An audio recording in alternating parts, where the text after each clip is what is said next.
دمياط، مش هنقبل مخلوق يمشينا على مزاجه. بالعكس ما حدش يتكلم معانا في الموضوع. قول الكلمتين قول الكلمتين دول.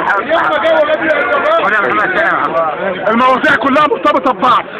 موضوع الحلول، موضوع ديبكو، موضوع الجمارك، موضوع استثناء 36 شهر. مينا دمياط الوحيده اللي استثنى. الضرايب وكل من ينتمي الى الماليه والقطاعات الماليه اخذ استثناء، بل بالعكس مدعمين صناديقهم بما يتجاوز 60% او تقريبا 60%. اشمعنى مينا دمياط؟ عشان لو يتراع عشان تمشي لي مصلحتك تمشي لك مصلحتك مش هيحصل الكلام ده، لا من وزير ولا من مستشار ولا من اي انسان ايا كان. بتتكلموا عن استقرار، احنا عايزين استقرار، عايزين مفسده، مش هنقبل بمفسده.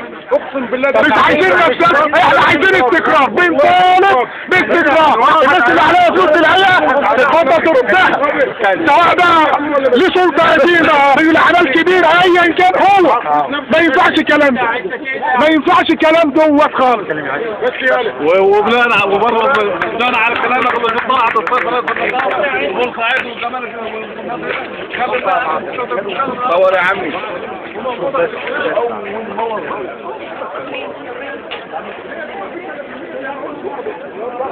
السلام عليكم ورحمة الله وبركاته. احنا النهارده واقفة لكل العاملين في هيئة ميناء دمياط لعدة مطالب. أول مطلب فيها هو 36 شهر اللي المفروض دي مكافأة كل عامل في الهيئة هنا بياخدها، وبقالنا كام سنة الناس بتاخدها. جم فجأة الوزارة الجديدة تقول لنا ما فيش 36 شهر، مع إن الهيئة هي اللي بتدفعها، احنا ما بنحملش الوزارة حاجة ولا الدولة حاجة. وبعدين احنا شغل المواني كل الناس عارفة غير أي شغل بره. أقل عامل هنا بيتطلب في أي وقت، في نص الليل في الصبح، ده بالنسبة للرجالة بيجوا في أي وقت هنا. احنا النساء أول الموظفة بتيجي من الصبح من الساعة 8 لحد الساعة 3 قاعدة على المكتب بتخلص شغلها غير أي مكان تاني. ليه استخسروا علينا 36 شهر؟ دي حاجة.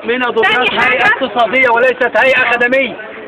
تاني حاجة شركة الحلول المتكاملة بقالها كام سنة بتاخد في السنة من الهيئة 10 مليون جنيه. أنا نفسي شركة الحلول تكتب لي بيان كده للموظفين كلهم إيه الإنجازات اللي هي عملتها لهيئة ميناء دمياط. أنا متأكدة إن إحنا عندنا هنا في الإلكترونية خبرات من الهيئة ومن أبناء الهيئة أحسن من الموظفين في شركة الحلول 1000 مرة. ثالث حاجة إحنا بنطالب كلنا ببقاء اللواء سامي. اللواء سامي عمل لنا كتير. كانت المكافأة بتتاخد في الدرة، كان الواحد يتذل عشان 100 جنيه مكافأة، دلوقتي عمل حتى